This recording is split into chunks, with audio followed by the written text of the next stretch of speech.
Hello, Namaskar. After a long, hectic day,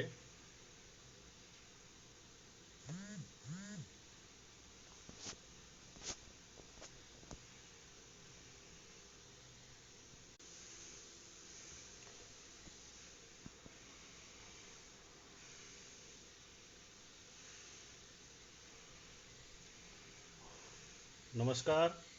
আজকে আমার কোনো স্পেসিফিক টপিক ছিল না।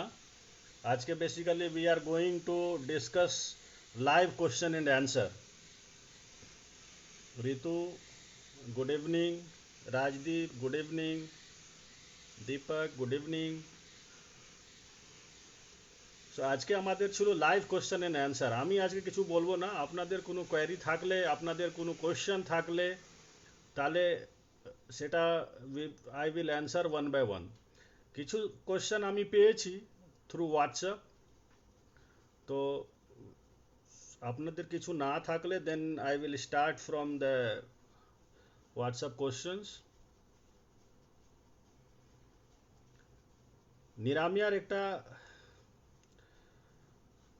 ফ্যান, ওনার ফার্স্ট কোশ্চেন ছিল যে how successful is surgery in elderly patient, মানে অ্যারাউন্ড 80-85 পেশেন্টে ফ্র্যাকচার হয়েছে, ফ্র্যাকচার নেক অফ ফিমার বা radius radius fracture, hip joint fracture, রিস্টে ফ্র্যাকচার। তো এরকম ফ্র্যাকচারে পেশেন্টের বয়স 80-85 থাকলে তাহলে কীরকম তার ট্রিটমেন্ট আছে আর তার কীরকম সাকসেস রেট আছে।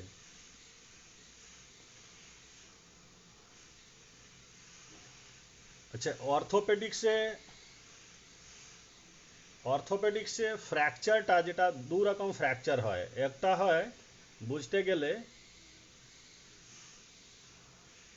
একটা হয় পোস্ট ট্রমেটিক বা আফটার রোড ট্রাফিক অ্যাক্সিডেন্ট, মানে কোনো মেজর অ্যাক্সিডেন্ট হয় যাকে আমরা বলি হাই ভেলোসিটি ইঞ্জুরি। সেটা নাম্বার ওয়ান। সে high velocity injury usually young পেশেন্টে হয় যারা রোড ট্রাফিক অ্যাক্সিডেন্ট, আর তার জন্য ইউজুয়ালি খুব মেজর কমিউনিটেড ফ্র্যাকচারস হয়, লাইক যে কোনো জায়গা হতে পারে, and these are beyond any, যে কোনো হাড়ে মাল্টিপল পিসেস হয়ে যেতে পারে বা মাল্টিপল ফ্র্যাকচার হয়, মাল্টিপল বোনে ফ্র্যাকচার হয়। তো these are in young patients যারা অ্যাক্টিভ আছে road traffic accident. Number two হচ্ছে ডোমেস্টিক ফল, বাড়িতে পড়ে যাওয়ার জন্য ফ্র্যাকচার। তো বাড়িতে পড়ে যাওয়ার জন্য যে ফ্র্যাকচারগুলো হয় সেটা ইউজুয়ালি কখন হবে, কোন বয়সে হবে?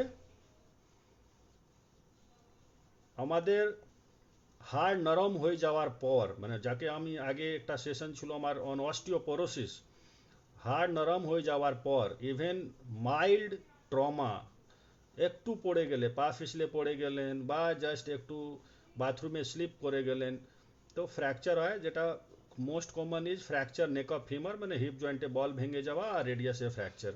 তো বেসিক্যালি কোশ্চেন ছিল কি 80-85 বছর বয়সে এরকম ফ্র্যাকচার হলে কি কিছু করা যাবে?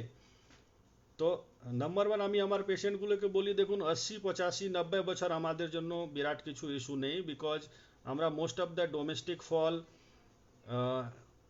Happens at the age of 80-85 only, মানে যে নেক ফিমার ফ্র্যাকচার হয় বা যে বাড়িতে পড়ে যাওয়ার জন্য ফ্র্যাকচার হয় সব এজেড লোকই থাকেন। 80-85-90, মানে যত অস্টিওপোরোসিস হবে, আজকাল লঞ্জিভিটি মানুষের অনেক বেড়ে গেছে, তার জন্য সে বয়সেই ফ্র্যাকচার হয়। আদারওয়াইজ খুব সিভিয়ার কিছু প্রবলেম না থাকলে, হার্ট এলমেন্টস বা খুব সিভিয়ার কোনো অসুবিধা না থাকলে, তাহলে 80-85 বছরে যে কোনো ফ্র্যাকচারে ট্রিটমেন্ট আমরা করতে পারি। এখন আমাদের পাশে অ্যানেস্থেশিয়া, খুব সেফার অ্যানেস্থেশিয়া হয়। পায়ের অপারেশন বা হিপ জয়েন্টে অপারেশন করতে গেলে স্পাইনাল অ্যানেস্থেশিয়া দিতে হয়, যেটাতে পুরো আপনার অজ্ঞান করা হচ্ছে না, শুধু পাটা অবশ হচ্ছে, আর তারপর আমরা অপারেশন করি। মানে এখন তো ওয়ান ওয়ান সাইডে অ্যানেস্থেশিয়া দেওয়া, মানে ওয়ান সাইডে স্পাইনাল হয়, যেদিকে আমি যে পায়ে অপারেশন করতে চাইছি বা হিপ জয়েন্টে, শুধু সেদিকেই অবশ করা হবে। এর থেকেও এখন একটু ডেভেলপড হচ্ছে, ইন্ডিভিজুয়াল নার্ভ ব্লক দিয়ে করা হয়, ফিমোরাল সাইটিক নার্ভ ব্লক দিয়ে। ইভেন পেশেন্টে কোমরেও ইঞ্জেকশন পড়বে না, থাই মাসলের উপরে হিপ জয়েন্টে ইঞ্জেকশন দিয়ে নার্ভগুলো ব্লক করে হিপ জয়েন্টে অপারেশন করা যায়। সো এজ কোনো কন্ট্রাইন্ডিকেশন নেই, যে কোনো বয়সে if the patient is good enough to handle a major surgery করা যাবে। সেই জন্য বয়স নিয়ে কোনো চিন্তা নেই। আপনার পেশেন্টের ওভারঅল ফ্র্যাকচারে আগে কোনো রকম মোবিলিটির হ্যাম্পার না হয়ে থাকলে, সাপোজ একটা পেশেন্ট ফ্র্যাকচারে আগে নর্মাল মোবাইল ছিল, এবার মোবিলিটি সোশ্যাল মোবিলিটি হয় কি আমরা যা সোসাইটিতে ঘুরছি, একটা হয় ডোমেস্টিক মোবিলিটি হয় কি আমরা বাড়ির মধ্যে ঘোরাঘুরি করছি, ইভেন যারা বাড়িতেও একটু মুভমেন্ট করেন, নিজের কাজ নিজে করেন, তাদের জন্য আমাদের দায়িত্ব হচ্ছে doctor as well as society plus patients relative কি আবার সে মুভমেন্টটা ফিরিয়ে দেওয়া। তো আমি সবসময় বলি if your patient was mobile before surgery, before fracture, তাহলে অপারেশন করে সে পেশেন্টকে আবার মুভমেন্ট দিতে হবে। তো বয়স মেন কোয়েশ্চেন ছিল 80-85 অপারেশন করা যায় কি না, কি ডেফিনেটলি করা যায়। আর আমাদের অর্থোপেডিক্সে at least 50% patient above the age of 70-75ই থাকে because of fracture due to domestic fall. তো probably this satisfy your question. So, Suman, hi Suman, apni darun ho. Oh, thank you. Is there any problem if arthritis medicine continues for long time? Tanvir. Tanvir, arthritis medicine মানে what do you mean by arthritis medicine? Arthritis কিছু arthritis আছে, these are genetic or hereditary like rheumatoid arthritis, ankylosing spondylitis, সে ট্রিটমেন্টে আর্থ্রাইটিসের মেডিসিনটা continue করতে হয়। আমরা বলি disease modifying anti rheumatoid drugs, সেটা almost whole life continue করতে হয়। সেটা অনেক সময় মেডিসিনে ডোজটা বাড়াতে হয়, অনেক সময় নাম্বার অফ মেডিসিন বাড়াতে হয়। কিন্তু আদারওয়াইজ যে আমাদের ডিজেনারেটিভ আর্থ্রাইটিস আছে লাইক অস্টিও আর্থ্রাইটিস, বয়সের ক্ষয়, ওর কোনো ডেফিনেট কোনো মেডিসিন নেই।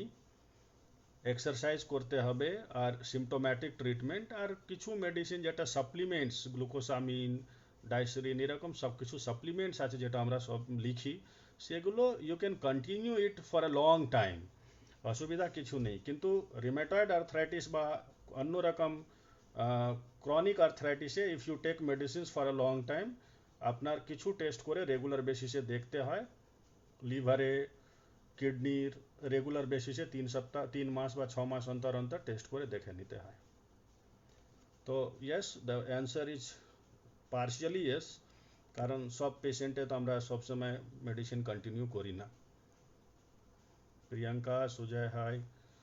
Titu, hi Titu, I think I had operated upon you. Titu, how are you? Probably doing well. Titu combo shifted to Punjab, isn't it? Sir, genetic arthritis. Oh, genetic arthritis means Tanveer, it's rheumatoid arthritis probably. So yes, in rheumatoid arthritis you have to continue medicines. আর rheumatoid arthritis if you stop medicines, এইটা আবার inflammation বেড়ে সিমটমসটা aggravate করে যেতে পারে। So the suggestion is please do not stop anti rheumatoid medicines আর disease modifying anti rheumatoid drugs. আচ্ছা, একটা আর যে আমার হোয়াটসঅ্যাপে কোয়েশ্চেন ছিল সেটা হচ্ছে রিগার্ডিং স্পোর্টস ইঞ্জুরি। আমার একটা পেশেন্ট মেসেজ করেছে कि आफ्टर स्पोर्ट्स इंजुरी, फुटबल खेलते गেলে পা মুচকে পড়ে যাওয়ার জন্য চোট লেগেছে হাঁটুতে, তারপর he is not able to walk, he was not able to walk for 2 to 3 weeks, gradually pain swelling subside করে গেছে, ন হি ফিলস ইনস্টেবিলিটি মানে ফলস হয়ে যাচ্ছে পাটা, আর মাঝে মধ্যে ভিতরে আওয়াজ করছে, ক্লিক করছে, আর মাঝে মধ্যে লক হয়ে যাচ্ছে পাটা। তো how to proceed?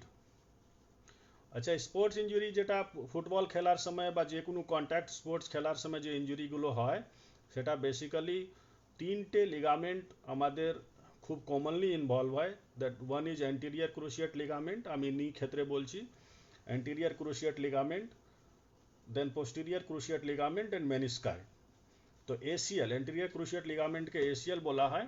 ACL injury থাকলে এই যে ফলস হয়ে যাওয়ার ব্যাপার, মানে কিছুদিন পর থেকে যখন ওয়েন ইউ স্টার্ট ওয়াকিং, জোরে হাঁটা বা দৌড়ানো এগুলো করলে মনে হয় কি সামনের দিকে আমার হাঁটুটা স্লিপ করে যাচ্ছে, তো এটা বলি আমরা ফলস হয়ে যাওয়া। তো ফলস হয়ে গেলে it's telltale sign of ACL injury.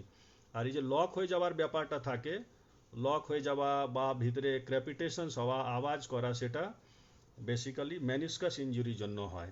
তো হিজ কোশ্চেন ওয়াজ এর কি ট্রিটমেন্ট আছে। বেসিক্যালি স্পোর্টস ইঞ্জুরি মানে এসিএল বা মেনিসকাস ইঞ্জুরি থাকলে উই ডু আর্থ্রোস্কোপিক সার্জারি। মানে আর্থ্রোস্কোপিক সার্জারি মানে হচ্ছে কি হোল সার্জারি, মানে হাঁটুর দুদিকে ছোট ছোট ফুটো করে আমরা ক্যামেরা ঢুকিয়ে একটা ইয়ে থেকে মনিটরে স্ক্রিনে দেখে ভিতরে হাঁটুতে যা প্রবলেম থাকে সেটা কারেক্ট করা হয়। এসিএল ইঞ্জুরি থাকলে তাহলে এসিএল রিকনস্ট্রাকশন করা হয়, নতুন করে এসিএল বানাতে হয়। সেটা এসিএল বানাতে গেলে যে গ্রাফট লাগবে, যে মেটেরিয়াল লাগবে, সেটা আপনার হাঁটুর পাশ থেকেই নেওয়া হয়, যেটা আমাদের স্পেয়ার কিছু টেন্ডনস আছে ওটা ইউজ করে hamstring like semi tendinosus and gracilis বা অনেক সময় কোয়াড্রিসেপস টেন্ডন নিয়ে বা অন্য অপশনসগুলো আছে আমরা নতুন করে এসিএলটা রিকনস্ট্রাক্ট করি। আর মেনিসকাস ইঞ্জুরি থাকলে যে যার জন্য লকিং হয়ে যায় হাঁটুর, সেটাকে নতুন করে রিপেয়ার করা হয় বা সামটাইমস ওটাকে বাদও দিয়ে দিতে হয়। সো ডেফিনেট ট্রিটমেন্ট আছে কোনো লিগামেন্ট ইঞ্জুরি হয়ে থাকলে হাঁটুর। আর লিগামেন্ট ইঞ্জুরি সঠিক টাইমে ঠিক চিকিৎসা না হলে তাহলে লং টার্ম কমপ্লিকেশন হচ্ছে অস্টিওআর্থ্রাইটিস ডেভেলপ করে যায়, কার্টিলেজগুলো ক্ষয় হয়ে যায়, পাটা আনস্টেবল হয়ে যায়, অ্যান্ড গ্র্যাজুয়ালি এটা নিটা পুরো ড্যামেজ হয়ে যায়। So don't take it very lightly. কোনো স্পোর্টস ইঞ্জুরি হয়ে থাকলে তাহলে get it checked, MRI get the MRI done, and accordingly whatever your orthopaedic surgeon gives you advice, please follow that. if needed অপারেশনের success rate হচ্ছে খুবই ভালো। লিগামেন্টে ইঞ্জুরির arthroscopic surgery success rate is really good. তো probably this is the answer. Tanvir, আচ্ছা Tanvir, if you check SGPT, আচ্ছা liver function test করার পর বেশি থাকলে হালকা কি করা যাবে? Tanvir, then in that case we have to see কি কোন অফেন্ডিং ড্রাগ কোনটা, মানে স্যাজো খেলে হচ্ছে কি ফলিট্র্যাক্স খাচ্ছেন, কি কি ওষুধ খাচ্ছেন। সামান্য একটু বর্ডার লাইন থেকে বেশি থাকলে এসজিপিটি আমরা মেডিসিন বন্ধ করি না, আর্থ্রাইটিসের মেডিসিন। আর খুব বেশি থাকলে তাহলে ওটা অনেক সময় বন্ধ করতে হয়, কম্পালসরিলি বন্ধ করতে হয়। সেটা ডিপেন্ড করছে কত কি লেভেল আছে।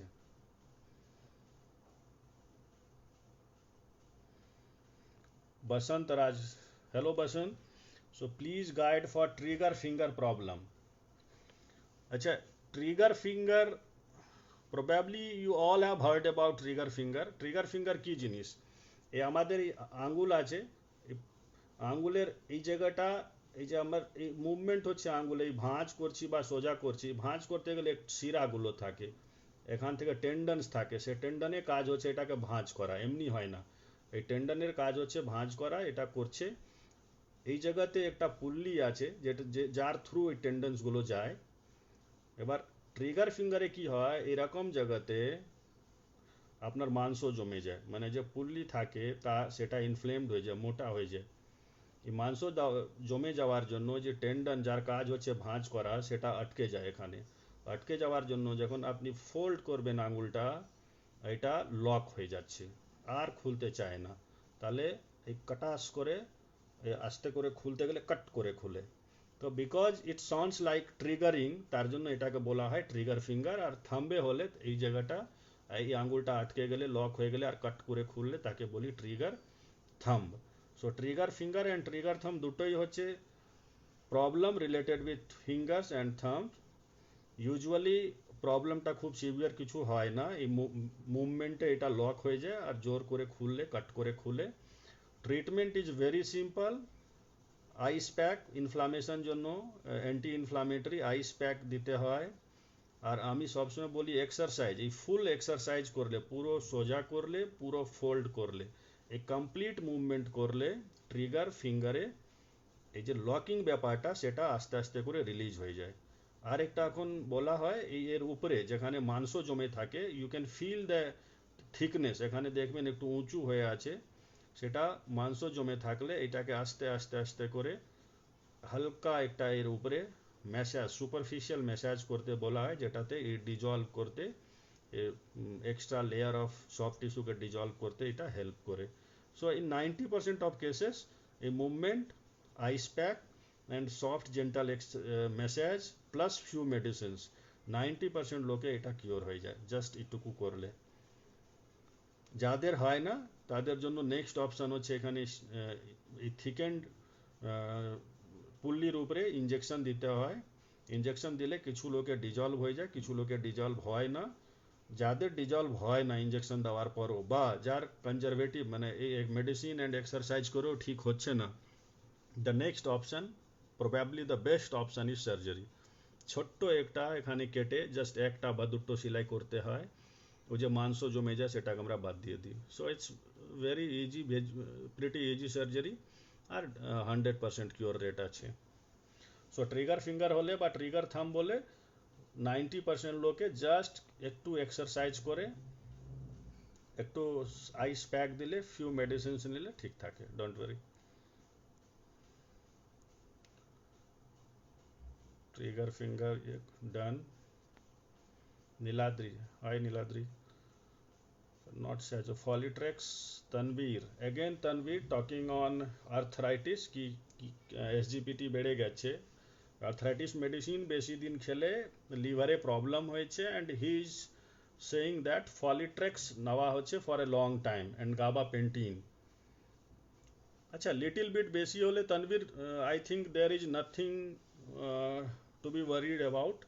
এটা সিম্পল প্রবলেম, কিছুদিন বন্ধ রাখলে বা এমনি কিছু নেক্সট 1-2 মাস পরে রিপিট করলে হয়তো এটা নর্মাল হয়ে যাবে, কিন্তু খুব বেশি হাই হয়ে গিয়ে থাকলে তাহলে বন্ধ করতে হবে ফলিট্র্যাক্সটাকে।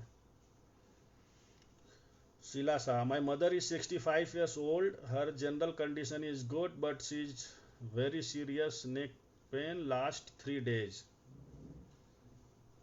Neck pain last 3 days. What I am doing now at this situation? আচ্ছা, 65 ইয়ার্স বয়স, ঘাড়ে ব্যথা আছে। আচ্ছা, এটা নিয়ে আমাদের অলরেডি একবার বা দুবার সেশন হয়ে গেছে। 65 বয়স হলে ঘাড়ে ব্যথা থাকলে probably this is due to spondylosis, খুব কমন। তো স্পন্ডাইলোসিস তার চিকিৎসা অলরেডি আমি বলেছি। সামটাইমস স্পন্ডাইলোসিস সঙ্গে এই ঘাড়ে ব্যথার সঙ্গে হাতে টান ধরে, সে হাতে টান ধরলে তাহলে একটু ডিফারেন্ট, একটু সিভিয়ার প্রবলেম।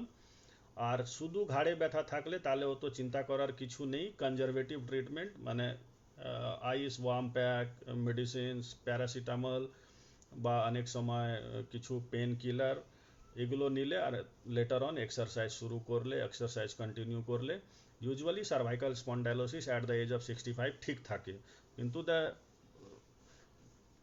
দ্য কি পয়েন্ট ইজ কি এক্সারসাইজ করতে হবে। ঘাড়ে স্পন্ডাইলোসিস হলে, কোমরে স্পন্ডাইলোসিস হলে, হাঁটুর আর্থ্রাইটিস হলে রেগুলার বেসিসে এক্সারসাইজ করে যেতে হবে। অ্যান্টি আর্থ্রাইটিক মেডিসিন বলে কিছু নেই, কি আপনার অ্যান্টি স্পন্ডাইলোসিস বলে মেডিসিন বলে কিছু নেই, আপনাকে রেগুলার বেসিসে এক্সারসাইজ করতে হবে। অনেক পেশেন্ট আসে 3 মাস 6 মাস 1 বছর অন্তর অন্তর বলে আবার শুরু হয়ে গেছে, হাঁটুর ব্যথা স্যার আবার শুরু হয়ে গেল, ঘাড়ে ব্যথা আবার শুরু হয়ে গেল। কিন্তু এক্সারসাইজ না করলে তাহলে সিভিয়ারিটিটা কিছুদিন কম থাকবে, আবার সেম প্রবলেম। এক্সারসাইজ করলে তাহলেও আপনার রিকারেন্স হতে পারে, কিন্তু ফ্রিকোয়েন্সি অফ রিকারেন্স অনেকটা কমে যাবে। এক্সারসাইজ না করলে আপনার মাসলসগুলো আস্তে আস্তে করে উইক হতে থাকবে, তার জন্য স্পাইনে বা জয়েন্টের প্রেশারটা বেশি পড়বে, তার জন্য আপনার এই সিমটমস বা প্রবলেম বেশি বাড়বে day by day. So the key point is exercises on regular basis. Mithu, good evening. Sandhya, hi, good evening. So I think this satisfies your answer, Sheila Saha.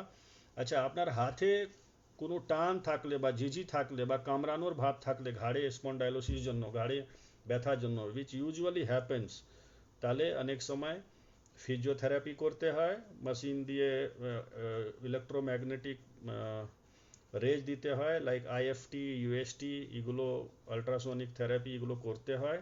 And অনেক সময় লোকে এই ঘাড়ের ব্যথা আর হাতে টান জন্য শোল্ডার স্টিফনেসের টেন্ডেন্সি হয়ে যায়। These are very practical problems. তো শোল্ডার স্টিফ হয়ে গিয়ে থাকলে তাহলে শোল্ডারে আবার সেকেন্ডারি স্টিফনেস প্রিভেন্ট করতে গেলে ফিজিওথেরাপি অ্যান্ড এক্সারসাইজ করতে হয়, and with few medicines probably কোনো ইউজুয়ালি কোনো প্রবলেম হয় না এই বয়সে। সো একটা আর কোশ্চেন ছিল, now I can recall, regarding frozen shoulder. Probably you all know about frozen shoulder. You have heard about frozen shoulder, isn't it? শুনেছেন সবাই। ফ্রোজেন শোল্ডার কি জিনিস? ফ্রোজেন শোল্ডার হচ্ছে ইনিশিয়ালি যে কোনো বয়সে হতে পারে, ইউজুয়ালি যার অ্যাক্টিভিটি কম থাকে বা ওভার ইউজ করে শোল্ডারে, বাকি আদারওয়াইজ এক্সারসাইজ করে না, রেঞ্জ অফ মুভমেন্ট পুরো মুভমেন্ট এক্সারসাইজগুলো হয় না, তো তাদের ইউজুয়ালি ফ্রোজেন শোল্ডার হয়। ইন ডায়াবেটিক পেশেন্টস বেশি হয়, সুগারের পেশেন্টে এগুলো হওয়ার চান্সটা বেশি থাকে।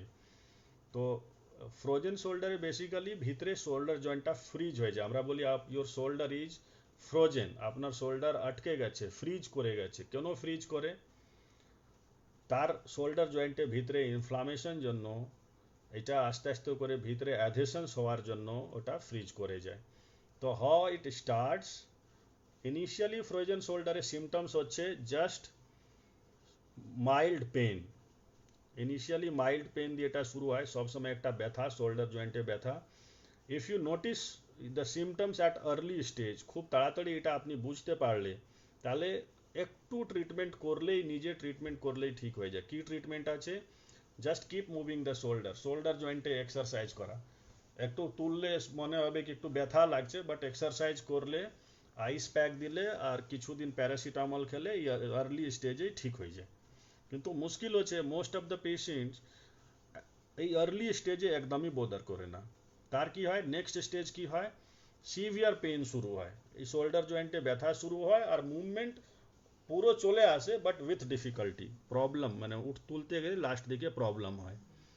এই এই সেকেন্ড স্টেজে, দিস স্টেজ মানে this is also early stage, এই স্টেজেও আপনি একটু সিরিয়াসলি এক্সারসাইজ করলে, আইস প্যাক দিলে বা দরকার লাগলে ফিজিওথেরাপি করলে, this is 100% curable.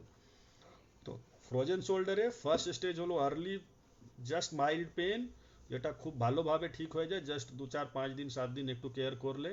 And second হচ্ছে একটু বেশি ব্যথা, কিন্তু হাতটা পুরো তুলতে পারছেন, ইটস নট ফ্রোজেন, পুরো ফ্রোজেন হয়নি, পুরো স্টিফ হয়নি, সেটাও তার ট্রিটমেন্ট হচ্ছে few medicines, ice pack, exercises. এবার কিছু লোকে কি হয়, এই হাতটা আর তোলা যাচ্ছে না, এর থেকে বেশি তুলতে পারছেন না।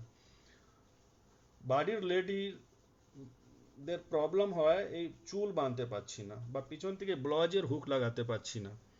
তো this is probably advance stage, আমরা বলি স্টেজ 2। স্টেজ 2 হয়ে থাকলে তাহলে ফ্রোজেন শোল্ডারের চিকিৎসা হচ্ছে, the number 1, the preferred treatment is physiotherapy. মানে ফিজিওথেরাপি করতেই হবে এই স্টেজে, শুধু মেডিসিনে কোনো রকম 100% রিলিফ পাওয়া যাবে না। ফিজিওথেরাপি করে কিছু থেরাপি হয়, সেটা করতে হয়, প্লাস এক্সারসাইজ। আর একটু ব্যথা কমানোর জন্য কিছু পেন কিলার দিতে হয়, আইস প্যাক, আর বাড়িতে নিজে এক্সারসাইজ করলে still at in this stage also, মানে আপনার সেকেন্ড স্টেজে যেখানে আপনি হাত তুলতে পারছেন না এর থেকে বেশি বা এর থেকে বেশি, ইটস 100% কিউরেবল, 100% ঠিক হয়ে যায়। এবার লাস্ট যেটা সব থেকে বেশি প্রবলেমেটিক হচ্ছে কি, একদম স্টিফ শোল্ডার জয়েন্ট, স্টিফ একদম ফ্রোজেন, যেটা আমরা বলি কি স্টিফ হয়ে গেছে, ফ্রিজ করে গেছে শোল্ডার, তুলতে পারছেন না, একদমই তুলতে পারছেন না, এরকম করে তোলা হচ্ছে, মানুষ এরকম ঘুরে তুলছে কিন্তু শোল্ডার জয়েন্টে কোনো মুভমেন্ট নেই, তাকে আমরা বলি স্টেজ 3 ফ্রোজেন শোল্ডার। স্টেজ 3তে ব্যথা কমে যায় কিন্তু মুভমেন্টটাও পুরো আটকে যায়, and this is most dangerous stage. এই ক্ষেত্রে ইউজুয়ালি ফিজিওথেরাপিও খুব একটা কাজে আসে না। সামটাইমস ইন্ট্রা আর্টিকুলার মানে জয়েন্টের ভিতরে ইঞ্জেকশন দিতে হয়, ইভেন স্টেজ 2 মানে এর আগের স্টেজেও অনেক সময় জয়েন্টের ভিতরে ইঞ্জেকশন দিতে হয়, স্টিরয়েড ইঞ্জেকশন। বিকজ ডায়াবেটিক পেশেন্টেই ফ্রোজেন শোল্ডার বেশি হয়, তার জন্য সুগার লেভেল দেখে রেঞ্জে থাকলে, কন্ট্রোল সুগার থাকলে, তাহলে জয়েন্টের মধ্যে ইঞ্জেকশন দিলে অনেকটা রিলিফ পাওয়া যায়। But after giving injection physiotherapy continue করতে হবে। তো স্টেজ 3 মানে একদম লাস্ট অ্যাডভান্স স্টেজে ইঞ্জেকশন দিলে লাভ হলে, ইঞ্জেকশন প্লাস ফিজিওথেরাপি, তাহলে ইটস অল রাইট। না হলে তাহলে স্টেজ 3-তে অনেক সময় অপারেশনও করতে হয়। অপারেশন কি করি আমরা? আর্থ্রোস্কোপিক, এটাই যেটা হাঁটুতে বললাম, ক্যামেরা ঢুকিয়ে ভিতরে, মাইক্রো সার্জারি, ক্যামেরা ঢুকিয়ে ভিতরে যা অ্যাডহেশনস থাকে ক্যাপসুলে, ভিতরে মাংসগুলো জমে থাকে সেগুলোকে রিলিজ করে দেওয়া হয়। তো এই টপিকে অ্যাওয়ারনেস বেসিক্যালি দরকার কি আর্লি স্টেজে শোল্ডার পেন, ঘাড়ে ব্যথা বা এই শোল্ডারে ব্যথাকে ইগনোর করবেন না। আদারওয়াইজ এটা বাড়তে বাড়তে আপনার আপ টু সার্জারি চলে যেতে পারে। ডায়াবেটিক পেশেন্ট জন্য স্পেশাল প্রিকশনস, ডায়াবেটিক পেশেন্ট জন্য দ্য ওয়ার্ড অফ কশন, কোনো রকম শোল্ডার পেন বা এই যে ট্রিগার ফিঙ্গার এগুলো ডায়াবেটিক পেশেন্টে বেশি হয়, বা এখানে মাংস জমে যাওয়া, রিস্টের পাশে ব্যথা হলে বা এই টেনিস এলবোর প্রবলেমগুলোকে ইগনোর করবেন না। আর্লি স্টেজে থাকলেই চিকিৎসা করালে 100% কিওর হয়ে যায়।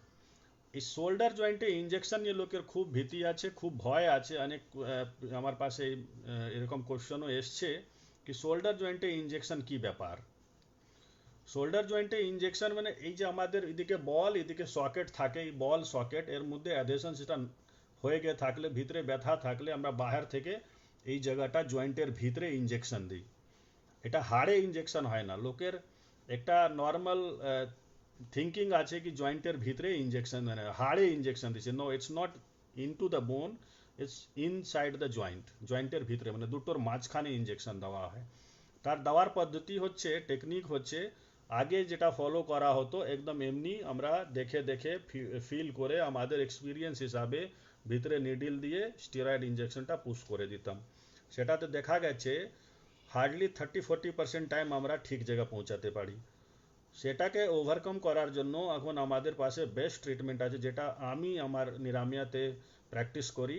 Ultrasound guided, USG guided injection, মানে ইউএসজি রেডিওলজিস্ট এখান থেকে আমাকে দেখাবে আমার নিডিল কোথায় যাচ্ছে, কোন পয়েন্টে যাচ্ছে, কোন পয়েন্টে ইনফ্লামেশন আছে, সে এক্স্যাক্টলি সে পয়েন্টে একদম ঠিক যেখানে দরকার সে জায়গায় ইঞ্জেকশন দেওয়া হয়। তো এটা হচ্ছে latest advancement which we practise in our centre at Niramaya. একদম ঠিক পয়েন্টে দিলে সাকসেস রেট খুবই বেশি। মানে যত পেশেন্টকে এখন অবধি লাস্ট 3.5 ইয়ার্সে আমি নিরাময়তে দিয়েছি আমার সেন্টারে, আগে যেটা ইঞ্জেকশন পরও রেসপন্ড করতো না, almost all of the patients has recovered very very well even in late stage. তো এটার সম্বন্ধে আর বেশি না বলে let us go to other question.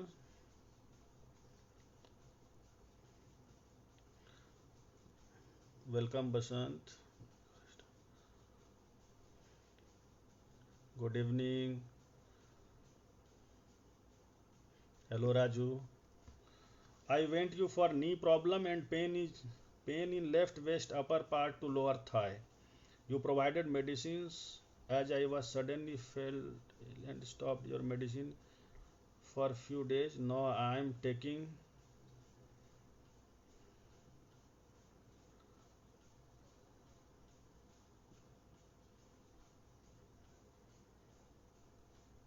আচ্ছা আপনার কি আমি what is your age madam Sandhya, আপনার বয়সটা একটু আমাকে জানতে হবে। আর তার সঙ্গে আমি কি দিয়েছিলাম আপনার মেডিসিন, আর আমি নি রিপ্লেসমেন্ট বলেছিলাম, isn't it? Pain primarily then knee surgery না কমলে। I am not getting the point. আমি স্যার আপনার বয়স খুব বেশি থাকলে বা হাঁটুতে খুব বেশি ক্ষয় হয়ে থাকলে তাহলে প্রবাবলি খুব একটা লাভ না হলে তাহলে অনেক ক্ষেত্রে অপারেশনও করতে হয় নি রিপ্লেসমেন্ট। তো সেটা দেখতে হবে বেসিক্যালি কি ছিল, আমি এখন মনে করতে পারছি না। If you feel you can send me your prescription as well as reports, by you can contact Sanjeev, he will further manage everything. Acha Rajdeep, kindly tell about HLA B27 test. Rajdeep HLA B27 খুব hi fi ব্যাপার হয়ে যাবে। Basically HLA B27 is এটা test একটা, যেটা আমাদের শরীরে একটা জিন হয় HLA B27 বলে, সেটাকে ডিটেক্ট করা হয় এই টেস্টের HLA B27। His question is tell me about HLA B27 test. তো HLA B27 টেস্ট একটা রেয়ার টেস্ট, যেটাতে আমরা শরীরে আর্থরাইটিস জানার জন্য ইয়াং পেশেন্টে এই টেস্ট করায়। Got it? কেন করানো হয়? বেসিক্যালি কিছু লোকে জেনেটিক বাত হয় যাকে আমরা বলি অ্যানকাইলোজিং স্পন্ডাইলোসিস। কিছু ইয়াং ছেলেকে দেখবেন বা ইয়াং পেশেন্টকে দেখবেন খুব কম বয়সেই সামনের দিকে ঝুঁকে যাচ্ছে, ঘাড় স্টিফ, ঘাড় নড়াতে পারছে না, কমর স্টিফ, পুরো শরীরটা নড়ছে, ঘাড় কমর থেকে নড়ছে না, hip joint stiff at the age of 25, 30, 35। বা ইনিশিয়ালি কিছু লোকে শুধু কোমরে ব্যথা, হিপ জয়েন্টে ব্যথা, মাল্টিপল জায়গা ব্যথা। তো যখন young patient at the age of 25, 30 আমাদের পাশে আসে কোমরে ব্যথা নিয়ে উইথ স্টিফনেস, মানে ব্যথা আছে প্লাস কোমরটা পুরো স্টিফ হয়ে গেছে, মুভমেন্ট হচ্ছে না, তাদের এই জেনেটিক প্রবলেম আছে কি না অ্যানকাইলোজিং স্পন্ডাইলোসিস সেটা জানার জন্য HLA-B27 টেস্ট করানো হয়। বিকজ আপনার এই জেনেটিক প্রবলেম অ্যানকাইলোজিং স্পন্ডাইলোসিস থাকলে তাহলে এটা কিউরেবল নেই। সেই জন্য যত তাড়াতাড়ি ডায়াগনোস করা হবে এই প্রবলেমটাকে, অত তাড়াতাড়ি ট্রিটমেন্ট শুরু করলে ফার্দার অত ভালো প্রগনোসিস হবে। অল দা পুরো 100% ঠিক হবে না, কিন্তু অনেকটা পেশেন্ট বেটার থাকবে, এক্সারসাইজ করে, ফিজিওথেরাপি করিয়ে, মেডিসিনস দিয়ে ঠিক থাকবে। আমি কিছুদিন আগেই আমার একটা ডক্টর কলিগে ছেলের পাঠিয়েছে নিয়ে এসছে দেখানোর জন্য অ্যাট দ্য এজ অফ 42, 42 বছর বয়স, কোমরে pain and stiffness. It's very interesting story. He was having back pain and stiffness for last 20 years. 42 বছর বয়স বা 43 বছর বয়স, তার মোটামুটি 20 বছর ধরে কোমরে ব্যথা ছিল, স্টিফনেস ছিল, and he consulted many orthopedic surgeon, many doctors. He himself, his father is a doctor, কিন্তু ওরা HLA-B27 করায়নি, নর্মাল কোমরে ব্যথা ট্রিটমেন্ট করছিল। And when I advised for HLA-B27 it came positive, মানে ওটা ওর অ্যানকাইলোজিং স্পন্ডিলাইসিস ছিল, যেটা যা ট্রিটমেন্ট 15 to 20 ইয়ার্স ডিলে হয়ে গেছে। অ্যাট দ্য এজ অফ 43 তারপর দেখা গেছে হিপ জয়েন্টটা পুরো ফিউজ হয়ে গেছে, ড্যামেজ হয়ে গেছে, কমরটা পুরো ফিউজ হয়ে গেছে, অ্যান্ড হি ওয়াজ অলমোস্ট ক্রিপলিং। তো এইরকম স্টেজে না আসে তার জন্য আমরা উইথ হাই সাসপিশন কোনো ইয়াং পেশেন্টে কোমরে ব্যথা বা স্টিফনেস থাকলে এই HLA-B27 টেস্ট করতে দিই। আর বিলিভ মি, মেবি 100 পেশেন্টকে দিলে একটা পেশেন্ট পজিটিভ আসে, কিন্তু যার পজিটিভ আসে আর ইয়াং এজে আমি রোগটা ধরতে পারি, এটাই বিশাল বড় ক্রেডিট। আর্লি স্টেজে এই রোগটা ধরে নেওয়া হয়েছে একটা মানুষকে, অনেক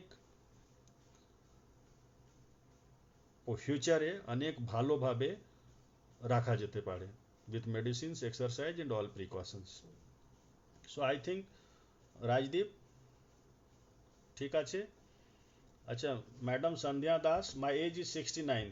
তার মানে ওটাই, আমি আপনার 69+ এজ থাকলে প্রবাবলি ইয়োর নি আর কোমরে খুব অ্যাডভান্স প্রবলেম আছে, তো মেবি আমি নি রিপ্লেসমেন্ট সম্বন্ধেই বলেছি। তো না কমলে মানে মেডিসিন তো বেশি দিন দেওয়া যায় না, আমি দিনের পর দিন পেন কিলার দিলে ওটাতে আপনার ক্ষতি বেশি হবে। যে কোনো পেশেন্টকে আমি বলি কি পেন কিলার উপরে বেশি দিন রাখা যাবে না, শর্ট টার্ম 5 days 10 days, এর থেকে বেশি দেওয়া যায় না। তো প্রবলেম পারসিস্ট করলে এখন অর্থোপেডিক্সে সব প্রবলেমেই ডেফিনিট ট্রিটমেন্ট আছে। আর্থ্রাইটিস হোক, কিছু এজ রিলেটেড প্রবলেম বাদ দিয়ে, স্পন্ডাইলোসিস ঘাড়ে কোমরে থাকলে তার এখন ফিজিওথেরাপি করে অনেক বেটার রেজাল্ট হয়, আগের মতো না কি শুধু পেন কিলার খান, ঠিক থাকলে ঠিক আছে, না হলে ইউ হ্যাভ টু সাফার, এখন সেরকম নেই। If you wish to stay healthy, তাহলে সব প্রবলেমেই এখন অনেক বেটার ট্রিটমেন্ট আছে। নিয়ে নি রিপ্লেসমেন্ট ঠিকভাবে করা গেলে, ঠিক জায়গা থেকে করাতে পারলে, এক্সপার্ট সার্জন করলে, তাহলে রেজাল্ট ইজ এক্সেলেন্ট নাওয়াডেজ। সেই জন্য ম্যাডাম দেখতে হবে আমাকে আপনার কি ছিল। So this is regarding HLA-B27 and osteoarthritis. আর কোনো কোয়েশ্চেন থাকলে অঞ্জলি দে, হ্যালো। বিকাশ, হ্যালো। আপনাদের যেটা মাথাতে আসছে question, because this is open question answer session, whatever you feel like you can ask me. কারণ আমার ওয়ান ওয়ে লেকচার দেওয়ার কোনো এখন মানে আই থট কি এটা একটু বেটার ওয়ে অফ ইন্টারাকশন। আপনাদের কোনো কোশ্চেন থাকলে I can answer it here. হাঁটুর প্রবলেম হোক, ঘাড়ে প্রবলেম হোক, ফ্র্যাকচারে প্রবলেম হোক, replacement, arthroscopy, tumor, cancer, whatever it's related with orthopedics, I can answer here only. Raju, hello Raju. My aunt is 52 years, rheumatoid arthritis patient, suffering from knee pain and doctor suggested for knee replacement. In COVID scenario, replacement surgery is safe, very much safe. COVID সিনারিওতে replacement হবে না এরকম কিছু নেই। যে কোনো সার্জারিতে আমরা আগে করোনা টেস্ট করি, করোনা টেস্ট নেগেটিভ থাকলে তাহলে সে সার্জারিটা করা হয়। ইলেকটিভ সার্জারিতে সব টেস্টগুলো আগেই করে নিতে হয়, আর corona including COVID test negative থাকলে কোভিড তাহলে ভর্তি করে অপারেশন হয়।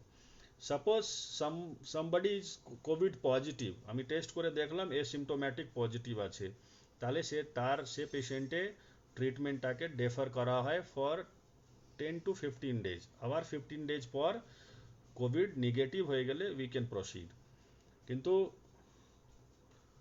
সবসময় আমার পলিসি হিসাবে আমি ইলেকটিভ সার্জারি লাইক নি রিপ্লেসমেন্ট, আর্থ্রোস্কোপি, যাদের কোনো ইমার্জেন্সি নেই, ফ্র্যাকচার নেই, তাদেরকে আমি একটু আইসোলেট করে কেবিনে রাখতে বলি, যেটাতে বাকি লোক সঙ্গে এক্সপোজার কম হয়। বাকি লোকের এক্সপোজার না হলে মোটামুটি ইটস ভেরি সেফ। কারণ এই অপারেশনে থ্রু বা নিডিলের থ্রু অনেক আমি শুনেছি অনেক পেশেন্ট এখন ব্লাড আমি টেস্ট করাবো না, নিডিল ফুটালে আমার ভয় লাগছে করোনা হয়ে যাবে। তো করোনা কিন্তু নিডিল ব্লাড টানতে গেলে বা অপারেশন করতে গেলে স্প্রেড হয় না। হ্যাঁ, yes, if your surgeon is positive, আপনার সার্জনের অ্যাসিস্ট্যান্ট ইজ পজিটিভ, তাহলে চান্সেস আর দেয়ার। কিন্তু তার জন্য আমরা অ্যাডিকুয়েট, সবসময় অ্যাডিকুয়েট না, ম্যাক্সিমাম প্রিকশন নেওয়া হয় যেটাতে সার্জন টু পেশেন্ট না স্প্রেড করে। তো basically in your sense yes it's safe, কারণ এই করোনা এক দুদিনে ঠিক হবে না, it's going to last probably 2-3 years minimum. তো এতদিন তো পেশেন্ট, নন করোনা পেশেন্টকে তো চিকিৎসা দিতে হবে। আমাদের পারপাসই হচ্ছে এখন করোনার জন্য বাকি লোকের চিকিৎসা না হ্যাম্পার হয়, যেটা ইনিশিয়ালি ফার্স্ট 2-3 months হয়েছে ইন্ডিয়াতে। এখন আমরা অনেকটাই ব্যাক টু ট্র্যাক হয়ে গেছি। এখন ইউজুয়ালি করোনার সিনারিওতে অর্থোপেডিক্স বা আদার প্রবলেমসগুলো খুব একটা হ্যাম্পার হচ্ছে না। So it's everything is running very smoothly. And in case of rheumatoid arthritis, definitely the joint is damaged. It's a advanced stage degeneration, 52 age, patient will get tremendous relief। কারণ রিমেটয়েড আর্থ্রাইটিসে যা ব্যথা হয় সেই হিসাবে নি রিপ্লেসমেন্ট করলে মারাত্মক লাভ হয়। পেশেন্ট বলে কি আমি সেকেন্ড লাইফ পেলাম after surgery, after knee replacement. Sandhya Das, knee surgery করলে কোমরের পেনটা কমে যাবে? Tomorrow I will your manager my prescription. Knee surgery করলে কোমরের পেনটা কমে যাবে ট্রু, মানে 100% ট্রু নেই, বিকজ আপনার কোমরের সমস্যাটা অন্য প্রবলেম। সাপোজ এটা রেগুলার আমাদের লাইফে হয়, পেশেন্টে কোমরে এজ বাড়লে কোমরেও স্পন্ডাইলোসিস থাকে, হাঁটুতেও আর্থ্রাইটিস থাকে। কোমরে স্পন্ডাইলোসিস জন্য কোমরে ব্যথা থাকে, কোমরে ব্যথা আবার পায়ে টান ধরে যাকে আমরা বলি সাইটিকা পেইন। আর হাঁটুতে প্রবলেম থাকলে নি অস্টিও আর্থ্রাইটিস, তাহলে অ্যাডভান্স স্টেজে থাকলে তার জন্য প্রবলেম, মানে দুটো প্রবলেম, একটা হচ্ছে ঘাড়ে কোমরে ব্যথা তার সঙ্গে পায়ে টান, অ্যান্ড সেকেন্ড প্রবলেম হচ্ছে হাঁটুর ব্যথা। আমাদের পাশে হাঁটু পাল্টানোর অপশান আছে। হাঁটু পাল্টে আমরা হাঁটুর প্রবলেমটাকে সলভ করছি, ঠিক করছি। কিন্তু কোমরে যে আপনার স্পন্ডাইলোসিস আছে তার জন্য যে নার্ভে ইরিটেশনস হচ্ছে বা সাইটিকা সিমটমস হচ্ছে, সেটা হাঁটুর অপারেশন করলে যাবে না 100%। তার যা ট্রিটমেন্ট আছে, নিউরোপ্যাথিক মেডিসিন, অনেক নিউরোট্রপিক ভিটামিনস বা প্রিগাবালিন, এগুলো দিয়ে কন্ট্রোলে রাখা যায়। কিন্তু বিকজ ইটস নট রিলেটেড, হাঁটুর সার্জারি করে কোমরে পেনটা যাবে না, তার ট্রিটমেন্ট চলতে থাকবে কনজারভেটিভ। কিন্তু ইফ সামবডি ইজ হ্যাভিং কোমরেও ব্যথা আছে, হাঁটুতেও ব্যথা আছে, এই যে ডাবল কষ্ট পাওয়ার থেকে বেটার হচ্ছে হাঁটু ট্রিটমেন্ট করলে আপনার বডির ব্যালেন্সটা ঠিক হয়ে গেলে, আপনার পুরো শরীরে ব্যালেন্স ঠিক থাকলে, ওয়েট বিয়ারিং ঠিক থাকলে, অ্যাক্সিস ঠিক থাকলে, তাহলে কোমরে প্রবলেমটা কিছুটা কমে। কারণ তারপর আফটার রিপ্লেসমেন্ট আপনি ওয়াক করতে পারবেন, আপনি সোজা হয়ে দাঁড়াতে পারবেন, আপনার পোস্চার ঠিক থাকবে। তো ওভারঅল যে কোমরে চাপ বেশি পড়ে যায় দুটো সমস্যা থাকলে, সেটা হাঁটু পাল্টে দিলে তাহলে কোমরে চাপটা অনেকটা কমে যায় বলে ইমপ্রুভমেন্ট হয়। বাট ঠিক হবে না, মানে এটা 100% যাবে না। So I think this স্যাটিসফাইজ your answer.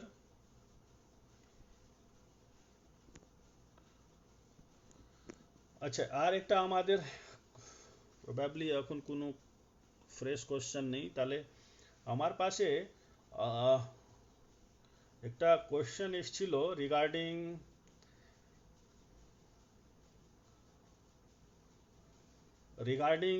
Carpal tunnel syndrome. Yes, carpal tunnel syndrome মানে পেশেন্টে কোশ্চেন ছিল কি আমার আঙ্গুলে ঝিঝি করে, রাতে শুলেও ব্যথা হয়, ঝিঝি ঝিনঝিন ঝিনঝিন করতে থাকে এই আঙ্গুলগুলো, কি এটা কি জিনিস? তো এটা নিয়েও আমাদের একটা হয়েছে discussion. This is carpal tunnel syndrome. Carpal tunnel হচ্ছে এখান থেকে নার্ভ পাস করে, আগেও আমি লাইভ ইয়েতেও বলেছি, এখান থেকে নার্ভ পাস করে, আমাদের মিডিয়ান নার্ভ বলে, হাতের নার্ভ। এই নার্ভের এই জায়গাটা খুব চাপ থাকে, মানে টানেল থ্রু পাস করতে হয়, খুব সরু জায়গা থেকে নার্ভগুলো যায়। তো এখানে চাপের জন্য এই আঙ্গুলগুলো নার্ভ ইরিটেটেড হয়ে যায় বলে এই আঙ্গুলগুলোতে ঝিঝি করে। It's very common. এই ঝিঝি করাটাকে ইনিশিয়ালি আটকাতে গেলে, ঠিক করতে গেলে, আর্লি স্টেজে আপনি ডক্টর সঙ্গে কনসাল্ট করলে তাহলে কিছু মেডিসিন দিয়ে আপনার অনেকটা ইমপ্রুভমেন্ট হয়ে যাবে। লেট স্টেজে আসলে যখন এই মাসলস, যে মাসলে এই নার্ভগুলো আপনার নিউট্রিশন দিচ্ছে, নার্ভ সাপ্লাই করছে, সে মাসলসগুলো ড্যামেজ হতে, মানে ওয়েস্টিং হতে থাকলে, মানে নষ্ট হয়ে গিয়ে থাকলে, তাহলে মেডিসিনে কোনো কাজ হবে না। সে নষ্ট হয়ে গেছে আপনি কি করে বুঝবেন, বা খুব বেশি অ্যাফেক্টেড হয়ে গেছে কি করে বুঝবেন? ইউজুয়ালি এই যে একটু উঁচু হয়ে থাকে ইমিনেন্স, আমরা বলি থিনার ইমিনেন্স, একটু ফুলনেস আছে, সেটা ফ্ল্যাট হয়ে যায় পুরো, এই মাসলসটা আর থাকে না, সরু হয়ে যায়। সেটা হয়ে গিয়ে থাকলে তাহলে কার্পাল টানেলের কোনো মেডিসিন কাজ করবে না। তো আমাদের পারপাস হচ্ছে এই টকের বা এই অ্যাওয়ারনেসের পারপাস হচ্ছে কি আর্লি স্টেজে আপনার রিস্টে ব্যথা আর আঙ্গুলে ঝিঝি করাটা আর্লি স্টেজে ট্রিটমেন্ট করলে শুধু মেডিসিনে অ্যান্ড কিছু প্রিকশন নিয়ে 100% কিউরেবল আছে। কিন্তু আপনি লেট স্টেজে আসলে, দেখুন আপনার নার্ভটা খুব বেশি ড্যামেজ হয়ে যাচ্ছে, বা খুব বেশি প্রেশার, আন্ডার প্রেশার থাকছে, আর আপনার মাসলসগুলো ডিনার্ভেটেড হয়ে যাচ্ছে, বা এখানে এই ওয়েস্টিং হয়ে যাচ্ছে, এইগুলো ফ্ল্যাট হয়ে যাচ্ছে, তাহলে অপারেশন করতে হয়। অপারেশন করে যে এখানে এই যেখানে নার্ভে প্রেসার থাকে বেশি, সেটাকে রিলিজ করে দিতে হয়, মানে ওর রাস্তাটা যেটা সরু হয়ে গেছে সেটাকে ওয়াইড ওপেন করে দিতে হয়। So that is the treatment. তো বলার বক্তব্য হচ্ছে, if you have wrist pain and with এই আঙ্গুলে ঝিঝিগুলো, আর্লি ট্রিটমেন্ট করানো উচিত। দিস ফেসবুক লাইভ বা আমার রেকর্ডেড ভিডিও বা টিভির শো, পারপাস একটাই, টু মেক ইউ অ্যাওয়্যার কি আর্লি স্টেজে আপনি অনেকটা তো মেডিসিন ট্রিটমেন্টও আমি বলে দিই এখানে, এগুলো ফলো করলে, and most of the cases treatment হচ্ছে simple ice pack, exercise and few pain killers, paracetamol, সেটা আপনি করলে 80% প্রবলেমটা নিজে নিজেও ঠিক করা যায়। এবার পেশেন্ট বা মানুষ নিজে কনফিডেন্স পায় না, সেই জন্য ভাবে ডক্টরকে দেখিয়ে নেব। আলটিমেট ট্রিটমেন্টটা ওখান থেকে আমরা শুরু করি, just few medicines and ice pack and exercise. তো basically you must be aware, এগুলো শুনে কিছুটা লাভ হলে কিছু লোকে, তাহলে আমার ভালো লাগবে। আমার কোনো ফেসবুক লাইভে কেউ বললে কি আমি এটা শুনে নিজের চিকিৎসা করলাম, আর খুব আর্লি স্টেজে আমার এই ব্যথাটা এইগুলো করে সেক ফেক দিয়ে কমে গেল, তাহলে that will be great for me. মানা দাস, হ্যালো মানা। নি রিপ্লেসমেন্ট প্যাকেজ কত আছে, কতদিন লাগবে সুস্থ হতে? প্যাকেজের ব্যাপারটা আমি এটা একাডেমিক ইয়ে করছি, পড়াশোনা করছি, তো টাকা পয়সার ব্যাপারটা তো পরে কথা বলে, ফোনে কথা বলে নিতে হবে সঞ্জীব সঙ্গে, ম্যানেজার সঙ্গে, বা আমার এখানে এসে অনেক রকম অপশনস আছে ওখানে, বাট বিলিভ মি এই প্যাকেজটা অনেক কম। বাট আমি এই টপিকে এখন ডিসকাস করব না। কতদিন লাগবে সুস্থ হতে? আচ্ছা, নি রিপ্লেসমেন্ট পেশেন্টের সুস্থ হতে কতদিন লাগবে, ইটস ইম্পর্টেন্ট কোশ্চেন। অপারেশনের পর, আজকে অপারেশন করলে, সাপোজ আজকে মর্নিংয়ে আমি নি রিপ্লেসমেন্ট যে পেশেন্টে করেছি, সে পেশেন্টকে কাল থেকে ওয়ার্ডের মধ্যে হাঁটানো হবে।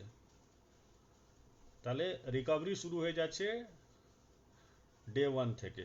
কাল থেকে ওয়ার্ডে হাঁটানো হবে, হাঁটবে patient with the help of walker. ও চারটে হুইলের ইয়ে নিয়ে, ফোর লেগে ওয়াকার থাকে, সেটা ওয়াকার নিয়ে হাঁটানো হবে। তারপর নর্মাল পেশেন্ট আস্তে আস্তে করে, যে পেশেন্টের আদারওয়াইজ কোনো প্রবলেম নেই, আদারওয়াইজ হেলদি আছে, ফিট আছে, সে ওয়ার্ড 2 বার 3 বার করে আমরা হাঁটাই সেকেন্ড ডে থেকে। 2 3 দিন 4 দিন মধ্যে বাড়ি ছেড়ে দেওয়া হয় আফটার সার্জারি। 2 সপ্তাহ পর স্টিচ অফ হয়, সেলাই কাটা হয়। এবার তারপর আমরা বলি নর্মাল আপনি হাঁটুন, উইদাউট ওয়াকার। ম্যাক্সিমাম পেশেন্ট বিনা ওয়াকারেই হাঁটে। ইভেন সিঁড়ি ওঠা নামাটাও এর মধ্যে ম্যাক্সিমাম পেশেন্ট শুরু করে দেয়। আমার ওখানে প্রোটোকল করেছি, প্রোটোকল বা জাস্ট একটা হ্যাবিট। যখন নি রিপ্লেসমেন্ট পেশেন্ট সেলাই কাটাতে আসে আমার ওখানে নিরাময়াতে, আমি বলি আপনি উপরে চলে যান, আপনি যেখানে ছিলেন ভর্তি সে জায়গাটা অন্য পেশেন্ট নি রিপ্লেসমেন্টে ভর্তি আছে, go and talk with him or her. সিঁড়ি উঠা নেওয়াটা করে এই 2 সপ্তাহ মধ্যে আমি এটা ম্যাক্সিমাম পেশেন্টকে বলি উপরে চলে যান, ফার্স্ট ফ্লোর সেকেন্ড ফ্লোর। তো এতই ভালো 2 সপ্তাহ মধ্যে ম্যাক্সিমাম পেশেন্টের রিকভারি থাকে কি he or she can climb stairs as well. তো তারপর আর 1 2 সপ্তাহ 3 সপ্তাহ ফিজিওথেরাপি করে অলমোস্ট নর্মাল। কিন্তু এই নি রিপ্লেসমেন্ট করলাম, শরীরে সব কষ্টগুলো কমে গেলো, সেটা হয় না। এই উইথ দিস নোশন নি রিপ্লেসমেন্ট করাবেন না কি আমার পুরো সব কিছু, পুরো শরীরটা ভালো হলো না, সেটা হবে না, নিটাই ভালো হবে। সেই জন্য প্রি রিকুইজিট বলা হয় নি রিপ্লেসমেন্ট করার আগে কি আপনার বাকি পার্টটা আগে থেকেই ভালো থাকতে হবে। আর ছোটোখাটো প্রবলেম তো থাকে, স্পন্ডাইলোসিস, আর্থ্রাইটিস বাকি শরীরে পার্টে থাকে, সেটা that is not a contraindication. সেগুলোর চিকিৎসা আলাদা, এটা চিকিৎসা আলাদা। তো কতদিন লাগবে সুস্থ হতে? টু বি ভেরি প্রেসাইজ, 4 থেকে 6 সপ্তাহ মধ্যে সব কাজ করতে পারবেন। উইথ দ্য প্রিকশন, আমরা বলি নিচে না বসতে, পালথি মেরে বা আসন করে না বসতে, আর ইন্ডিয়ান প্যান ইউজ করতে বারণ করা হয়। কিন্তু এখন আমরা হাই ফ্লেক্স নিয়ে ইউজ করছি, যেটা নতুন একদম। সেটা করলে তো ইউজুয়ালি বলা হয় কি আপনি নিচে বসে পুজো দিতে পারবেন, আপনি নিচে মাটিতে বসতে পারবেন। কিন্তু usually we always, I always say my patient, tell my patient not to do extreme flexion, মানে নিচে না বসাই ভালো। এই হেরোইক কাজগুলো আমি ইউজুয়ালি অ্যাডভাইস করি না। নিচে বসে পূজা করার থেকে ভালো আছে কি আপনার হাঁটুকে আর 5 বছর বেশি বাঁচিয়ে নিন। বিকজ একটা আর্টিফিশিয়াল নি হো, হিপ হোক, আর্টিফিশিয়াল যাই আমরা লাগাই না কেন, তার একটা ডেফিনিট লাইফ আছে। তো আমি বলি এটাকে ভালো করে একটু কেয়ার করে রাখুন, আর একদিন ভালো থাকবেন। কোমরের ট্রিটমেন্ট আগে হবে না? হ্যাঁ ম্যাডাম সন্ধ্যা, আপনার কোমরের ট্রিটমেন্ট আগে হবে না মানে চলতে থাকবে। হাঁটুর রিপ্লেসমেন্টের আগেই তো হবে, মানে প্রবাবলি এখনও চলছে। সিচুয়েশন বুঝে আপনার এমআরআই কোমরে করা থাকলে তাহলে এমআরআই দেখে ট্রিটমেন্ট করতে হবে, না করা থাকলে তাহলে নি রিপ্লেসমেন্টে আগে কোমরে এমআরআই করা হবে, সে হিসাবে ট্রিটমেন্ট আগে থেকেই চলবে। Mister Rajdeep Roy, what food should be avoided if uric acid is high? This is my favorite topic. Uric acid বেশি আছে, সাপোজ আপনার ইউরিক অ্যাসিড বেশি পাওয়া গেছে, আপনি কি করবেন? 90% লোক কনফিউজড আছে। আর মোর দেন দ্যাট, কিছু লোকে মনে হয় ইউরিক অ্যাসিডে ওষুধ খেলে কিডনি ফেলিয়ার হয়ে যাবে। কিছু লোকে মনে হয় ইউরিক অ্যাসিডে মেডিসিন 5 10 দিন খেলে ইউরিক অ্যাসিড কন্ট্রোল হয়ে গেলে বন্ধ করে দেবো। আর কিছু লোক তো ভাবে কি ইউরিক অ্যাসিডে সব খাবার বন্ধ করে দিলাম আবার ঠিক হয়ে যাবে। 90% লোক অ্যাকচুয়ালি ইউরিক অ্যাসিড নিয়ে খুবই confuse, even doctors as well. দেখুন ইউরিক অ্যাসিড হলে নাম্বার ওয়ান আপনার দুটো কারণে হতে পারে, আপনার শরীরে ইউরিক অ্যাসিড খুব বেশি প্রোডাকশন হচ্ছে, সেটা টেম্পোরারি কারণ হতে পারে। ইন দ্যাট কেস কিছুদিন মেডিসিন দিয়ে তারপর টেস্ট করে মনে হলে কি না এটা ভালো আছে, দেখে শুনে ওটাকে অনেক সময় বন্ধ করা যেতে পারে মেডিসিন। আর যার কোনো পার্টিকুলার কারণে ইউরিক অ্যাসিড প্রোডাকশন সবসময় বেশি থাকছে, মেডিসিন বন্ধ করলে আবার বেড়ে যাচ্ছে, তাদের হোল লাইফ মেডিসিন খেতে হবে। তো number one, uric acid medicine চট করে বন্ধ করবেন না। নাম্বার টু হচ্ছে, যেটা লোক ভাবে কি আমার ইউরিক অ্যাসিড কিডনি ড্যামেজ করে দেবে মেডিসিন খেলে, নো, ইউরিক অ্যাসিডে মেডিসিন আপনার কিডনি বা ইয়ে ড্যামেজ করবে না। Basically uric acid kidney damage পেশেন্টে অনেক সময় বাড়ে, সেই জন্য লোকের মাথাতে এটা এসছে কি ইউরিক অ্যাসিডই আমার কিডনি ড্যামেজ, ইউরিক অ্যাসিডে মেডিসিন কিডনি ড্যামেজ করছে। No, it's not like that. আপনার মেডিসিন না খেলে তাহলে বরঞ্চ আপনার জয়েন্টসগুলো বেশি ড্যামেজ হবে, জয়েন্ট ড্যামেজ হবে, শরীরে অনেক অর্গানগুলো ড্যামেজ হয়। তার জন্য লাইক ডায়াবেটিস, যেরকম আমরা বলি ডায়াবেটিসে রেগুলার বেসিসে কন্ট্রোল, সুগার কন্ট্রোল থাকলেও মেডিসিন খেতে হবে। Same is with the uric acid as well, medicine continue করতে হবে even if your uric acid level is normal. Regarding food, খাবারে কি কি অ্যাভয়েড করবেন ইউরিক অ্যাসিড হলে? 95% লোক বলে আমি ডাল বন্ধ করে দিয়েছি, শাক বন্ধ করে দিয়েছি, এই সবজি বন্ধ খাচ্ছি না, এটা খাচ্ছি না, ওটা খাচ্ছি না। আমি হাতে গুনে 5টা জিনিস বারণ করি সবসময় আমার পেশেন্টে, এই ফাইভ থিংস একদম গুনে, এর বাইরে যা বলবেন সব খেতে পারবেন, whatever whichever item you like, যেটা আপনি খাবেন। 5টা জিনিস বারণ আছে ইন জেনারেল। এবার এই 5টার মধ্যে ম্যাক্সিমাম লোকেই দুটো তিনটে এমনি ইউজ করে না। নাম্বার ওয়ান হচ্ছে রেড মিট, খাসি মাংস, মিট খাওয়াটা, খাসি মাংস বা অন্য রকম মাংস, অ্যানিমাল মিট যেগুলো হয়। চিকেন ইজ ওকে, চিকেন খেতে পারবেন, ফিশ খেতে পারবেন, শুধু রেড মিট, খাসি মাংস খাবেন না। নাম্বার টু হচ্ছে অ্যালকোহল, দারু যাকে বলি, মদ খাবেন না। Number three, all the smoking বারণ করা হয় না, কিন্তু I always ask my patient not to smoke. তাহলে যারা স্মোকিং করে আমি ওটাও বারণ করে দিই। অ্যাকচুয়ালি স্মোকিং সঙ্গে খুব একটা রিলেটেড নেই, কিন্তু আমি এটাকে এর মধ্যে রেখেছি সো দ্যাট আমি পেশেন্টকে এর থ্রু কিছুটা কুইট করাতে পারলে স্মোকিং। তো স্মোকিং করা যাবে না, অ্যালকোহল নেওয়া যাবে না, রেড মিট খাওয়া যাবে না। ফোর্থ হচ্ছে cold drinks, Coca Cola, Pepsi যে বিভারেজগুলো থাকে সেটা একদম নেওয়া যাবে না। And fifth is sea fishes, সমুদ্রি মাছ। এই 5টা গ্রুপ অফ ফুড আইটেমস এইটা বারণ আছে, বাকি আপনি যা খুশি খান, আর কোনো কিছু বারণ নেই। ইভেন বলা হয় কিছু ফ্রুটস খেলে ইউরিক অ্যাসিড এমনি কমে, কিছু ভেজিটেবলস অ্যান্টিঅক্সিডেন্ট হিসাবে কাজ করে, ইউরিক অ্যাসিড কমে যায়। ডাল, পালসেস কিছু বারণ নেই, ভেজিটেবলস কিছু বারণ নেই, ফ্রুটস কিছু বারণ নেই। সো আপনারা যার ইউরিক অ্যাসিড আছে ম্যাক্সিমামই দেখবেন আমি এই ডাল খাচ্ছি না, ও ডাল খাচ্ছি না, হয়তো অনেক কিছু বারণ রেখেছেন বা আপনার আশেপাশে লোক বারণ রেখেছে, মানে বন্ধ রেখেছে, পাড়াতে বন্ধ রেখেছে। তো ইয়োর ডিউটি ইজ কি এই অ্যাওয়ারনেসটা চারদিকে স্প্রেড করা, কি এত কিছু বন্ধ রাখো না। তাহলে আমার কি আপত্তি, বন্ধ রাখলে তো কোনো অসুবিধা হওয়ার কথা না, তাহলে আমি কেন বলছি কি বন্ধ রাখতে বারণ করুন? Because uric protein is an essential component of our meal, our food. আমাদের শরীরে গ্রোথের জন্য, ভালো নিউট্রিশন জন্য বা শরীরকে ভালো রাখতে গেলে সব থেকে ইম্পর্টেন্ট হচ্ছে প্রোটিন। কার্বোহাইড্রেটস আছে, ফ্যাট আছে, মিনারেলস আছে, ভিটামিনস আছে, but protein comes on top, মানে প্রোটিন আপনার শরীরে লাগবেই। তো যারা এই সব কিছু ভেজ খাওয়াটা বন্ধ রেখেছে, ডাল সবজি প্রোটিন রিচ সব ফুডগুলো বন্ধ করে দিয়েছে, তাদের কি হবে? প্রোটিন ডিফিসিয়েন্সি হয়ে যায়। তার জন্য প্রোটিন ডিফিসিয়েন্সির জন্য অনেক রকম প্রবলেম শুরু হয়। এদিকে ভাবে আমি প্রোটিন খাচ্ছি না, ভেজ খাবার খাচ্ছি না বলে, এ তো ডাল ফাল খাচ্ছি না বলে ইউরিক অ্যাসিড নর্মাল আছে, ইটস নট লাইক দ্যাট, কিছু ডিফারেন্স নেই। তো to be very specific Rajdeep, because this is really good question, আমি বলবো এই 5টা জিনিস, 5টা আইটেম আপনি ইউরিক অ্যাসিডে বন্ধ করবেন, এর বাইরে কিচ্ছু বন্ধ করার দরকার নেই। ইউরিক অ্যাসিডে আর কি করবেন? রেগুলার বেসিসে এক্সারসাইজ, খাবার বন্ধ করলে হবে না, রেগুলার বেসিসে মর্নিং ইভিনিং এক্সারসাইজ, এক্সারসাইজ করলে ইউরিক অ্যাসিড এমনি ড্রামাটিক্যালি কমে যায়। প্রপার হাইড্রেশন, ভালো অ্যামাউন্টে জল খেতে হবে।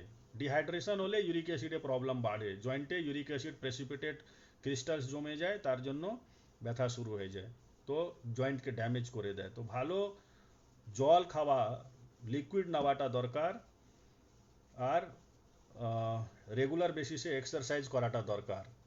এর বাইরে আরেকটা আছে ইউরিক অ্যাসিডে, যেটা আমি সবসময় বলি, ওজন কমালে, আপনার বডি ওয়েট কমলে ইউরিক অ্যাসিড এমনি অটোমেটিক্যালি কমে যায়, অনেকটা নর্মাল রেঞ্জে চলে আসে। তো if you do regular exercises, if you reduce your body weight, তাহলে আপনার ইউরিক অ্যাসিড লেভেল, ভালো হাইড্রেশন মেনটেন করলে ইউরিক অ্যাসিড নর্মাল হয়ে যাবে। এমনি মেবি আপনার মেডিসিনটা বন্ধ করে দিলেও ঠিক থাকবে। And same is with the cholesterol as well. লোক ভাবে কোলেস্টেরল বেড়েছে, লিপিডে প্রবলেম হয়েছে, মেডিসিন খাবো, দুটো তিনটে মেডিসিন দেওয়া হয়েছে, কিন্তু কোলেস্টেরল বা লিপিডে বলা হয় এই এক্সারসাইজ করলে, ওজন কমালে, প্রপার ফুড মেনটেন করলে এমনি নর্মাল চলে আসে, আনটিল আনলেস ইটস জেনেটিক। কিছু লোকে জেনেটিক বায়োকেমিক্যাল গন্ডগোল থাকে, তাদের বাদ দিয়ে বাকি লোকে এই তিনটে জিনিসই ফলো করতে বলা হয়। Manas good evening. Teresa hello ma'am.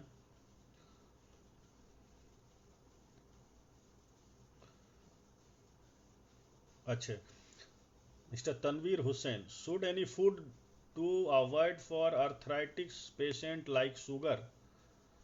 ना ना, arthritis patient be it rheumatoid arthritis और অস্টিওআর্থ্রাইটিস ফুড সঙ্গে ডাইরেক্টলি কোনো রিলেশন নেই, আপনি নর্মাল ফুড সবই খাবেন, আর্থ্রাইটিস পেশেন্টে কিছু বারণ নেই। এবার আর্থ্রাইটিস যখন, if we when we say word arthritis, arthritis মধ্যে ইউরিক অ্যাসিড জন্য যে বাত হয় তাকেও আমরা বলি আর্থ্রাইটিস, তাকে গাউট বলা হয়। হাইপার ইউরিসিমিয়ার জন্য গাউট হয়, সে গাউটের আবার ফুডে রেস্ট্রিকশন সেটা থাকবে। কিন্তু বিকজ আপনি আর্থ্রাইটিস মানে বলতে চাইছেন অস্টিও আর্থ্রাইটিস বা রিমেটয়েড আর্থ্রাইটিস, কোনো এখানে ফুড বারণ নেই। কিন্তু ইউরিক অ্যাসিডে আর্থ্রাইটিস থাকলে তাহলে পাঁচটা জিনিস বারণ থাকবে। সোমেন কুন্ডু হ্যালো। ভেরিকোজ ভেনের জন্য কি করা যেতে পারে? সোমেন, আগে তো আমি বলে দিই ভেরিকোজ ভেনটা ব্যাপারটা কি, to understand the other audience. Varicose when হচ্ছে পায়ের, আপনার ভেনটা অনেক সময় অনেক লোকের দেখবেন যারা অনেকক্ষণ দাঁড়িয়ে, হাউস ওয়াইফ হলে রান্না করলে, বা যারা বাসে কন্ডাক্টর বা ড্রাইভার বা ট্রামে ড্রাইভার আগে খুব বেশি হতো, যারা দাঁড়িয়ে অনেকক্ষণ সিকিউরিটি গার্ড, তাদের ভেনটা এমনি নর্মাল লেখো, পায়ে ভেনটা শিরাটা ফুলে যায়, তাকে আমরা বলি ভেরিকোজ ভেন। এবার varicose when in almost all cases, maximum cases এটা এসিমটোম্যাটিক থাকে, কোনো প্রবলেম থাকে না। যার প্রবলেম হয় ভেরিকোজ ভেনে, তার আমরা ইনিশিয়ালি এলাস্টিক স্টকিং পরতে বলা হয়। পাটা উঁচু করে রাখা, বেশিক্ষণ পা ঝুলিয়ে দাঁড়ানো বা হাঁটাচলা না করতে, আর ইলাস্টিক স্টকিংস ইউজ করতে, এগুলো করলে মাইল্ড ভেরিকোজ ভেন থাকলে ঠিক হয়ে যায়। যার এটাতে ঠিক হয় না তার জন্য অনেক অপশান আছে, কিছু স্ক্লেরোজিং এজেন্টস আছে, সেই ইঞ্জেকশন দিলে এই ভেরিকোজ মোটা ভেনগুলো শুকে যায়, তা ঠিক হয়ে যায়, আমরা বলি স্ক্লেরোজিং এজেন্টস দিলে স্ক্লেরোথেরাপি, সেটাতে নর্মাল হয়ে যায়। আর কিছু লোকে যেখানে ভেনটা ফুলেছে because of backflow of blood, মানে অনেক সময় ইনকম্পিটেন্স থাকে, ভেনের যে ব্যাকফ্লো হয়ে জল ব্লাডটা জমে যায়, ইন দ্যাট কন্ডিশন অপারেশন করে সে ভাল্বটাকে বন্ধ করতে হয়, আর ভেরিকোজ ভেন যেটা ফুলা ভেন আছে, শিরা আছে, তাকে স্ট্রিপ করে নিতে হয়, বাহার করে নিতে হয়। তো that is the ultimate solution. Welcome. So I think we have discussed enough topics today, মোটামুটি সব টপিকই খুব ইউজফুল। তো শুধু শুনলে হবে না, কোনো দিন কোনো এই আমার ভার্চুয়াল ডিসকাশন থেকে কিছু বাহার করে কোনো ভালো কিছু মেসেজ নিলে আপনি নিজের বা আপনার পাশের লোকের কোনো রকম ভালো করতে পারলে উইদাউট ভিজিটিং মি, তাহলে এই ভার্চুয়াল ডিসকাশনে আমি সে সময় ভাববো কি সাকসেসফুল। শুধু শুনলে হবে না, এটাকে ট্রুলি লাগাতে হবে কাজে। কারণ আমি অনেকবার বলেছি, exercise exercise, ice pack, precautions, হাঁটুতে কি নিয়ম মানবেন, কোমরে ব্যথাতে কি নিয়ম মানবেন, ঘাড়ে ব্যথাতে কি নিয়ম মানবেন, এগুলো অনেকবার বলা হয়ে গেছে। আর আবার কিছু ভিডিওগুলো রেকর্ডিং হয়েছে, সেটাও 1 by 1 ছাড়া হবে নিরামিয়া গ্রুপে আর আমার পেজে। তো এগুলো করলে কিছুটা অর্থোপেডিক্স ম্যাক্সিমামই কভার হয়ে যাচ্ছে, সেটা আপনারা একটু ঠিকঠাক করে অন্তত আমার দুটো কথা শুনে নিলে, এক্সারসাইজ রেগুলার বেসিসে, আর কোনো জায়গা আর্লি স্টেজে ব্যথা হলে আইস প্যাক অ্যান্ড পরে এক্সারসাইজ করে আপনি সুস্থ থাকলে, তাহলে that is the ultimate gain of this live or virtual discussion. So I think that's all for today. আর কোনো কোয়েশ্চেন না থাকলে তাহলে আই হ্যাভ টু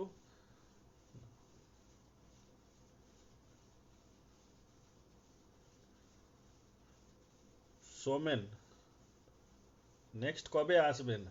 ডেফিনেটলি খুব তাড়াতাড়ি। This is probably after 2 weeks. অনেকগুলো শিডিউলটা খুব একটা এখন বিজি চলছে বলে অনেক সময় মুশকিল হয়ে যায়, বাট ওয়ান্স আই কমিট কি দিন আসবো, লাইভ করব, সেটা সবসময়ই করা হয়।